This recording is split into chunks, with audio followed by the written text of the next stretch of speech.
Benvenuti a una nuova lezione di geopolitica, ispirata alle analisi del professore brasiliano Daniel Lopez. Daniel Lopez è un analista di grande spessore, con un dottorato in linguistica e una solida formazione in teologia e filosofia. Le sue letture collegano potere, cultura e storia in modo lucido e originale, ed è seguito da milioni di persone. Le sue conferenze sono normalmente in portoghese. Oggi le proponiamo tradotte e adattate per il pubblico italiano. Allora, mentre tutti siamo distratti dalle notizie di ogni giorno, dietro le quinte si sta giocando una partita molto più grande. È una specie di riorganizzazione silenziosa del potere mondiale e sta avvenendo alla luce un piano strategico che punta a ridisegnare da zero le mappe dell'economia e della geopolitica. Per decenni ci siamo abituati a un'idea, quella di un mondo sempre più connesso, quasi fosse un destino inevitabile. Ma poi sono arrivate le tensioni tra le grandi potenze, le catene di produzione che si sono spezzate con la pandemia e tutto è stato messo in discussione. Quindi questa domanda non è più un'ipotesi da studiosi. Le fondamenta di quell'ordine mondiale stanno letteralmente tremando. Stiamo dicendo addio all'era in cui l'unica cosa che contava era l'efficienza a ogni costo.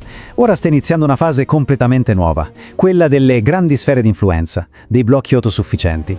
L'obiettivo non è più risparmiare producendo dall'altra parte del mondo, ma garantirsi la sicurezza e la stabilità a livello regionale. Vere e proprie fortezze economiche, appunto. Entriamo nel dettaglio di questa trasformazione. Perché stiamo assistendo alla nascita di un ordine mondiale che, a pensarci bene, assomiglia in modo un po' inquietante a scenari che credevamo appartenessero solo ai romanzi? L'idea di fondo è che il mondo si stia spaccando in 3 grandi blocchi, ognuno autosufficiente. Una visione che fa pensare, e non poco, al romanzo 1984 di Orwell. Le Americhe da una parte, l'Eurasia dall'altra e l'Estasia. E qual è l'obiettivo di ciascun blocco? Beh, diventare totalmente indipendente dagli altri, soprattutto quando si parla di risorse strategiche. Ed è qui che arriviamo al cuore della strategia americana. Guardate che non è un'evoluzione casuale, È un progetto ben preciso, che ha iniziato a prendere forma con l'amministrazione Trump e che oggi è diventato un obiettivo condiviso da entrambi i partiti. È un nome molto specifico, il Tecnato. Vediamo subito di cosa si tratta. In pratica, l'idea è di prendere un'intera area geografica, in questo caso tutto l'emisfero occidentale, dalla Groenlandia fino all'Argentina, e farla funzionare come un'unica, gigantesca entità economica e strategica.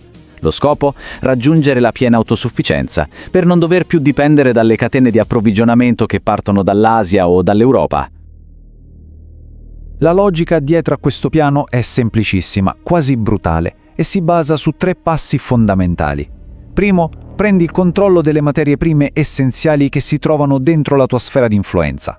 Secondo, usa quelle risorse per costruire un sistema industriale e tecnologico solido, che non possa essere messo in crisi da shock esterni. E terzo, il passo finale, usa questa base sicura per lanciare e dominare la prossima rivoluzione tecnologica, dall'intelligenza artificiale alla manifattura avanzata.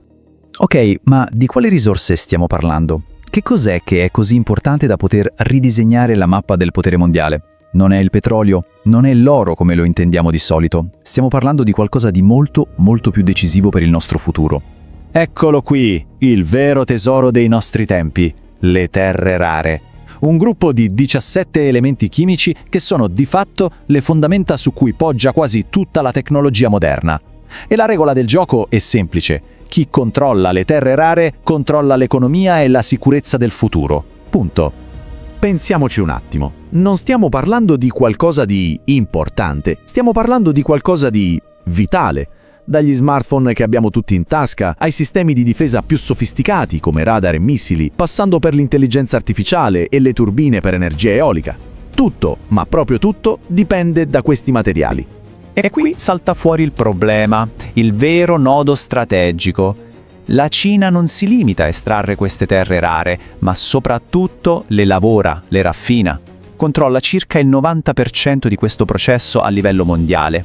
E si capisce subito che questa dipendenza quasi totale da un singolo paese, è un tallone d'Achille gigantesco per tutto il mondo occidentale. Proviamo a immaginare lo scenario peggiore, una crisi diplomatica, una tensione che sale e Pechino decide di bloccare le esportazioni. Cosa succederebbe? Semplice, l'intera industria tecnologica, della difesa ed energetica dell'Occidente si spegnerebbe, quasi all'istante. Ecco, questa è esattamente la minaccia che la strategia del tecnocapitato vuole eliminare alla radice. Per rispondere a questa che è una vera e propria minaccia esistenziale, gli Stati Uniti hanno dato il via a un'iniziativa specifica, un'operazione poco pubblicizzata, ma con implicazioni enormi. Si chiama Project Volt. È un po' come quello che fecero negli anni 70 con il petrolio, creando una riserva strategica. Oggi, con Project Volt, l'idea è la stessa, ma applicata alle terre rare e ad altri minerali critici. E l'obiettivo è doppio, chiarissimo. Da un lato, rompere la dipendenza dalla Cina, dall'altro blindare la sovranità tecnologica e militare americana. E attenzione, non stiamo parlando di spiccioli, Si parla di un investimento che mette insieme capitali privati e fondi governativi per un totale di 12 miliardi di dollari, un numero che fa capire una cosa sola, quanto questa priorità sia maledettamente seria e urgente. Ecco, qui si vede proprio il cambio di mentalità, nero su bianco.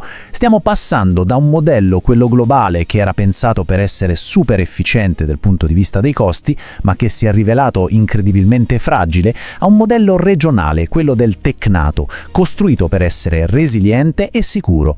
Il costo non è più la prima preoccupazione è la sovranità. E allora, dove si trovano queste risorse cruciali per costruire la fortezza americana? Beh, in gran parte la risposta è proprio lì, nel cosiddetto cortile di casa. Il Brasile, con le sue immense riserve, diventa di colpo un pezzo fondamentale di questo puzzle, la vera e propria chiave di volta per rendere l'emisfero occidentale autosufficiente. E badate bene, questa non è fantagiopolitica, sono fatti. Ci sono già accordi sul tavolo. Il governo americano, attraverso una sua agenzia specifica, la DFC, sta già investendo centinaia di milioni di dollari in miniere brasiliane, come quella di Serra Verde. E non si assicura solo la fornitura, ma anche un'opzione per entrare direttamente nel capitale dell'azienda. Ma tutto questo cosa comporta a livello globale? Perché questa strategia non riguarda solo gli Stati Uniti.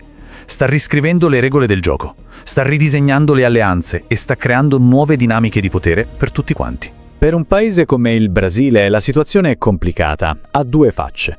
Da un lato ci sono opportunità enormi, arrivano capitali, arriva tecnologia, si può sviluppare un'industria locale. Dall'altro lato però i rischi sono altrettanto grandi. Il rischio di diventare semplicemente un fornitore di materie prime, una specie di neocolonialismo minerale del XXI secolo e di perdere il controllo sulla propria ricchezza. E allora, il succo di tutto questo discorso qual è? È che stiamo entrando in un'era nuova, in cui la vera misura del potere di una nazione non sarà più quanto è integrata nell'economia globale. No, sarà la sua capacità di controllare le tecnologie e le risorse che sono fondamentali per il suo futuro. La vera nuova frontiera del potere è la sovranità tecnologica.